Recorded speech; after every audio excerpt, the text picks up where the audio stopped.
All right, I'm outside giving this thing a go today because it's so nice out here. So hopefully the construction you can hear in the background isn't too obnoxious for you, but we'll see how it goes. Again, we're gonna keep moving forward with this probability stuff. So let me know as we go into this if you have any questions at all. Please pop them into the stream so I can help you guys out during class. Here we go. We're going to talk about probability trees and sampling, two things we've already sort of referenced. So tree diagrams, I've kind of showed you these on the earlier notes, and they're typically used to help you create what the sample space might be. So if your sample space is too big, like if I were rolling 3 dice, this would be a tremendous amount of space to take up. So if your outcomes are relatively reasonable, it's not too bad to do. So like flipping coins and things where you know actual probabilities, and maybe there's only 2 or 3 outcomes on these trees over here, that's kind of the way to go. So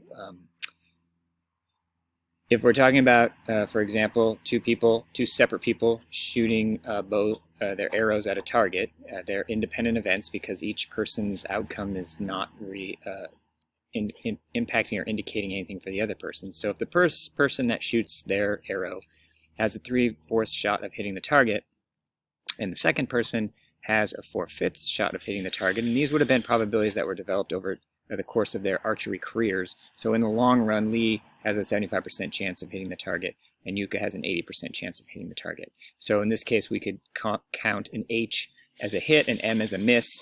So hit is our success, miss is our failure. And we could say, all right, the first person Lee shoots, 3/4 of a chance that she hits, 1/4 that they don't, and then the second person goes and they have, again, this happens after Lee. Even if they went simultaneously, you could count them as 2 separate things happening in order. It really wouldn't matter which one we put first, so in this case we're going to assume Lee goes first and you could go second. But the nice thing about making a tree is this second branch that's created over here is just going to be duplicated exactly like this down here, because if Lee hits, they're independent, so Yuka's results are nothing to do with whether Lee hits or misses. So this tree will be repeated exactly below it. Now if I wanted to calculate a this is what I did last class actually, quickly. This is the outcome. This is 2 hits. Both of them hit. First one hits, second one misses, first one misses, second one hits, and they both miss. So this is how you could create your sample space.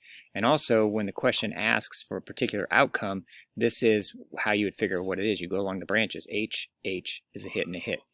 H, M is a hit and a miss, etc.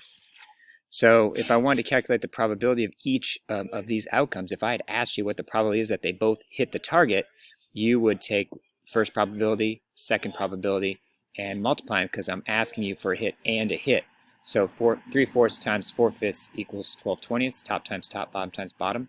And you can do that for each of the branches. Notice that we're going 3/4, and then this branch is 1/5, and I would multiply those if I wanted to know a Lee hit and a Yuka miss, and you can kind of see how that fills out.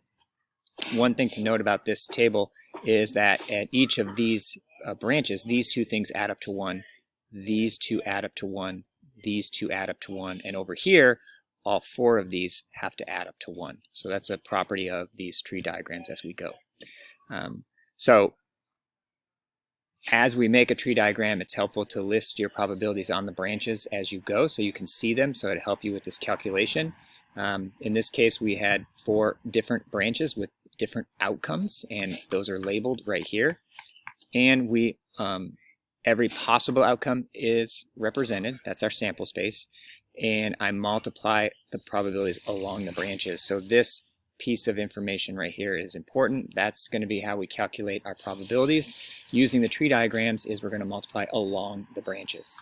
So we're going to start. I'm going to do one for you, and then you're going to do one, and we'll kind of go from there. So Carl has a car. Apparently it only starts 80% of the time, but he has a motorbike as backup, but that only starts 60% of the time. So we're going to draw a tree diagram to illustrate the situation. And then we're going to calculate these probabilities from our diagram. So I'm going to come over here, split this thing. This is going to be the car. And it either starts or it doesn't start. So NS for not start. And the car has an 80% chance of starting, which means I automatically know there's a 20% chance it doesn't start. And my second branch is going to represent the motorbike. So I'm going to use a different color. It also could start or not start. And it has a 60% chance of starting, which means there's a 40% chance it doesn't start. And I'm going to repeat that down here. So that exact same thing is going to happen down here. They're identical. I'm not going to change anything about it. And all I'm going to do is write under this so we know this is the M bike. Just so you know which each of these events is representing. So I'm going to go ahead and list all my possible outcomes. I'm going to use this little arrow here. So this is both start. This is the car starts, and then the motorbike does not start. This is the car does not start, but then the motorbike starts. And this is a horrible situation where neither one of them starts. And I could calculate any one of these probabilities of these outcomes by multiplying along the branches. But I'm only interested in first off answering this one, which is what's the probability they both start. So if I come over here, this is the only situation where they both start. So this probability would be 0.8 times 0.6. And even without a calculator, I know 8 times 6 is 48. And that means I've got 2 decimal places. So the answer should be 0.48. 48% chance that they both start. The second thing I'm asking to do is find the probability that Carl can use one vehicle but not the other. So that would be a situation where one starts and the other doesn't. So this is a situation where one starts and the other doesn't. And this is a situation where the car doesn't start but the motorbike does. So this is a situation where he could get there on one of them but the other one wouldn't work for him. So I have to come over here, and I switched colors, so I'm doing part 2 now. 0.8 times 0.4. So these could be fractions or decimals, and this would equal 0.32. This would be 0.2, that's my first branch, times my second branch. 0.6, that would equal 0.12. And so because there's 2 outcomes, it could be the first one where the car starts and the motorbike doesn't, or the car doesn't start and the motorbike does start. So in this situation for number 2, I'm going to cross this off now because I only care about these 2 situations for part 2. Either of these 2 things can happen, so then I want to add the outcome of my branches. So I multiply along the branches, I get 2 possible scenarios here. Now I can add those up, so there is a 44% chance that he can use one vehicle or not, but not the other. All right, you are going to try this on your own. It's very similar, and we've already started the tree for you here. And I gave you information about the 60% females, so you should be able to figure out males. And then there's some other information in here about the females who play violin and males who play violin. So pause it, try this, and then release. All right, should have been done with that. Here you go. If you finish your tree diagram, and if I'm interested in a male that does not play violin, that's just right here. So that's 0.4 times 0.7. There's your answer. And I want anybody that plays the violin would be this outcome here and this outcome here. So I'd have to multiply along the branches for both of those and then add those results together to get 0.24. So if you're not sure where these came from, even after this, please send me a message and I will show you in more detail. All right. So example 2, we're getting to spring, so we're getting to flowers. So there's 2 boxes, each contains 6 petunia plants. They're not flowering yet, so they're just green. I've got box A right here, so I'm going to actually put a box A. And box A has 2 plants that'll be purple and 4 that'll be white. So I'm just going to go ahead and go, there's purple and here's white. And I have 2 that'll be purple out of 6, so I know the chance of being purple in this box is 2/6, and that means this is 4/6. And I have a second box. Also, they look identical because they haven't flowered yet. And in this box, I have box B, 5 plants that are going to be purple and 1 that'll be white. So this purple is now 5/6 because 5 out of the 6 are purple, 1 out of the 6 are white. And there's my little tree diagram. I don't even know what's going on yet, so I keep reading. A box is selected by tossing a coin, and 1 plant is removed. Determined it will have purple flower. So I, for some reason, am playing a game, and I'm going to flip a coin before I pick a flower. So that comes before this, and so I'm going to flip a coin to decide which box to choose from, and that means that there's a 50-50 chance, I guess. So like I guess box is heads and this is tail. I'm not sure. 50% chance I'd get A, 50% chance I'd get B, if that works out right. And then I want to know the probability to have a purple flower. So here's my purple outcome. It would be 1/2 times 2/6 equals 2/12, and this would be a purple outcome. It would be 1/2 times 5/6 equals 5/12, and either of those would give me a purple outcome, so I'd add those two fractions together, and I already have a common denominator, which is why you'll notice I didn't reduce over here, because I'm going to wait till the end to reduce. So there's a 7 out of 12 shot that if I flip a coin, I would end up with a purple flower. Alright, that means it's your turn. You're going to do something similar, but you have jar A with discs in it and jar B with discs in it, and you're going to determine that the disc is red. Pause it, try it. Alright, you should have gotten 17 out of 40. And again, if you need me to explain this result to you, please let me know, and I will do that for you. Alright, we've already talked a little bit about sampling, and we're just going to focus now not just the sampling technique, but what it means to sample with or without replacement. And here's a little funny bit with Puff Daddy and David Bowie, and now we got our chuckle. Here we go. So if you have a big population, a big group, and you select some part of that group at random, you always are hoping for random.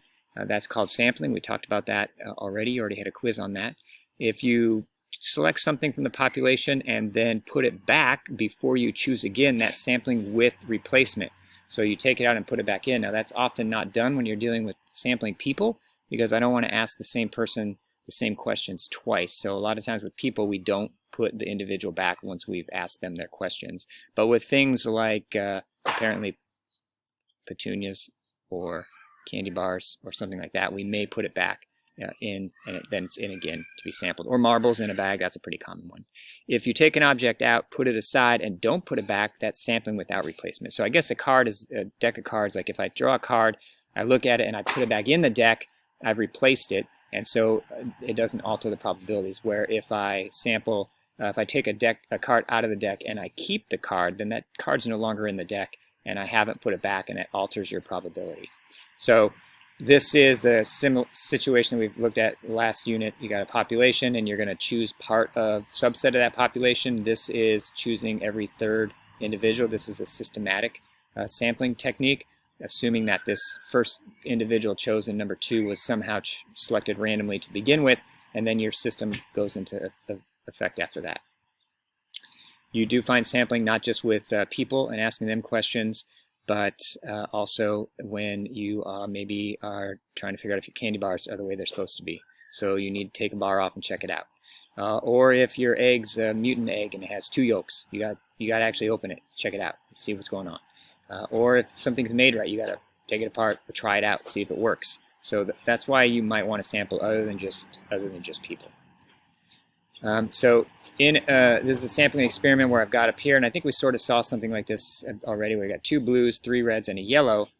If I draw one of these marbles or balls out and put it back, that would be with replacement. So notice there are 3 red out of 6. So the probability of choosing a red marble first would be 3 out of 6.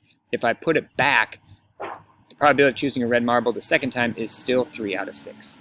So that doesn't alter this these probabilities over here for each of these values. So these should kind of see where they come from. Now, if I take a red marble out first and I don't put it back, then there are now only, so that basically what happened is this guy's gone. Now there are only 2 red marbles out of 5, so the second branch, the probability is altered to 2 out of 5. And it would alter the denominator on every single one of these, because even though there's still 2 blue ones, to draw a blue one after I draw a red one, there's only 5 total to choose from. So these are all altered. So these are independent from each other. These are not, but we're taking the first event into consideration. So this conditional probability is already taking the fact that this happened into consideration.